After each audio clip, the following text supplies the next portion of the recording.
रजे next worksheet है हमारी, उसमें सबसे पहले है triangle law of force.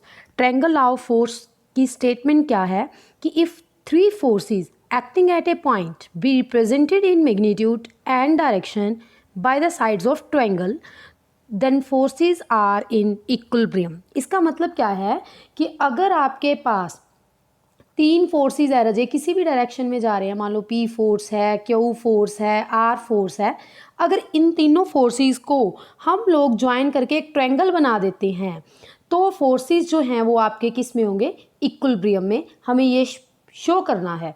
Next है रजे इसका प्रूफ के लिए क्या करना है कि अगर आपके पास पी क्यू आर तीन फोर्सेस हैं, किसी भी पॉइंट पे एक्ट कर रहे हैं, तो हमने देखो ये पी, ये क्यू और इधर आर था।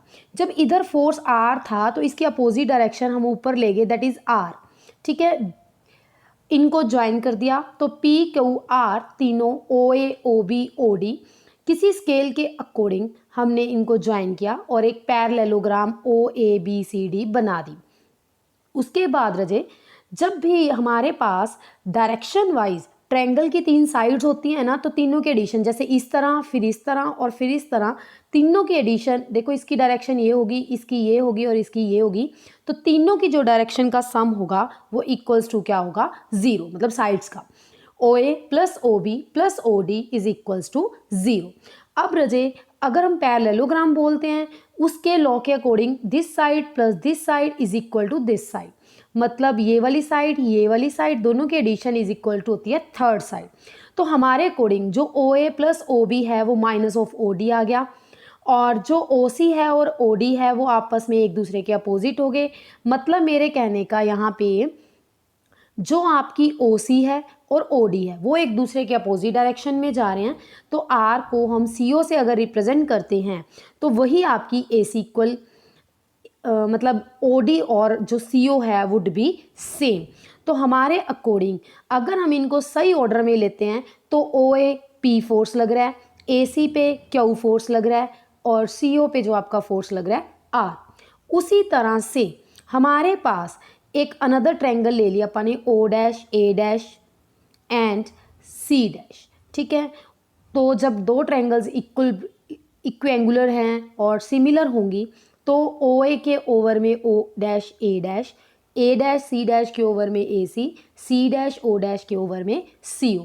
अब ओ ए जो फोर्स है वो पी पे है, ए सी जो फोर्स है वो क्यू पे है और जो सी ओ फोर्स है वो किस पे है, आर पे है। तो हम यहाँ पे ये कह सकते हैं कि जितने भी साइड्स होंगी अगर आप लोग उनको पी क्यू आर से रिप्रेजेंट करते हो तो वो जो थ्योरम है ये कन्वर्स ऑफ द थ्योरम था। जो हमारे पास ट्रायंगल लॉ ऑफ फोर्स है उसका कन्वर्स था ये थ्योरम। इसके पहले जो हमारा प्रूफ था उसके बारे में बात कर रही हूँ रजे मैं, कि अगर पी क्यू आर हम थ्री फोर्सेस लेते हैं, ठीक है, तो हम यहाँ पे बात ये करते हैं कि अगर ट्रायंगल ले ली, ए बी पे फोर्स पी लग रहा होगा, ए डी पे फोर्स क्यू लग रहा है और तीसरा जो रिजल्टेंट आर होता है वो आपका होता है सी, ए सी पे जो आर फोर्स लग रहा है। अगर हम तीनों का रिजल्टेंट देखें ए बी बी सी सी ए, क्योंकि मैंने अभी अभी बताया कि जो आपकी ट्रायंगल है पी मान लो इधर जाता है, क्यू इधर जाता है, तो ये डायरेक्शन आर इधर जाएगी।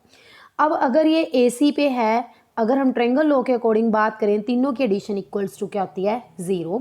तो A B plus B C हो या ए डी हो कोई फ़र्क नहीं पड़ता यहाँ पे।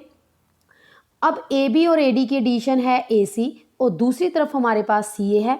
रजे ये अपोजिट डायरेक्शन में आ गई, ए सी और सी ए जब कैंसिल होंगे वो इक्वल्स टू क्या होगा, 0। तो P Q R are in equilibrium, हमें यही शो करना था। जो पहले प्रूफ करवाया रजे मैंने वो था आपका कन्वर्स में क्या था कि अगर थ्री फोर्सेस किसी भी पॉइंट पे इक्विलिब्रियम में एक्ट करते हैं तो जो उन पे फोर्सेस लगे हुए थे ना वो पैरेलल होंगे ट्रायंगल की साइड्स के जो उनको रिप्रेजेंट कर रही है। नेक्स्ट है हमारा रजे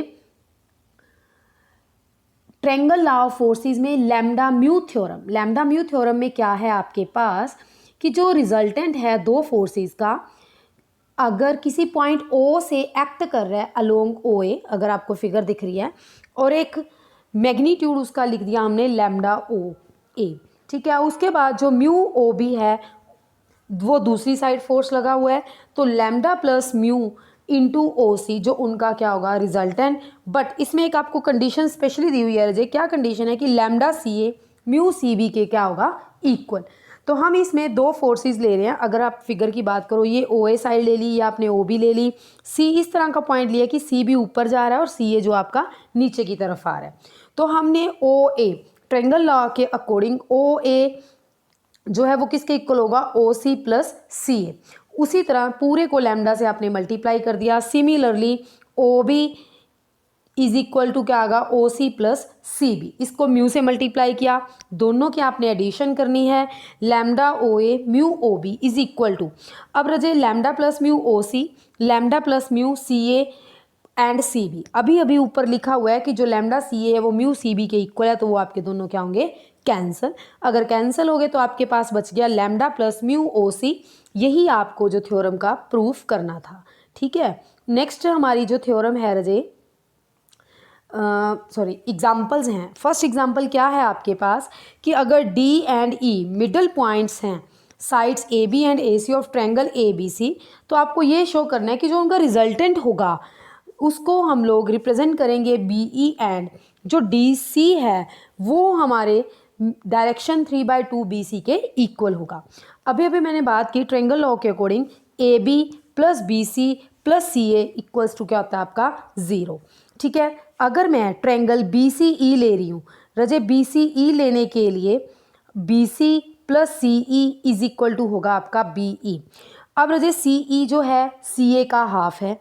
उसी तरह ट्रायंगल आपने लेनी है डी बी सी डी में इधर गए तो हम कहेंगे B D plus B C is equal to C D नहीं तो डी सी लिख लेना, चाहे अगर डी से स्टार्ट कर रहे हो तो। अब फिर वही डी बी जो है वो हाफ ऑफ ए बी के इक्वल है, एडिंग की, तो हमारे पास 2 बी सी प्लस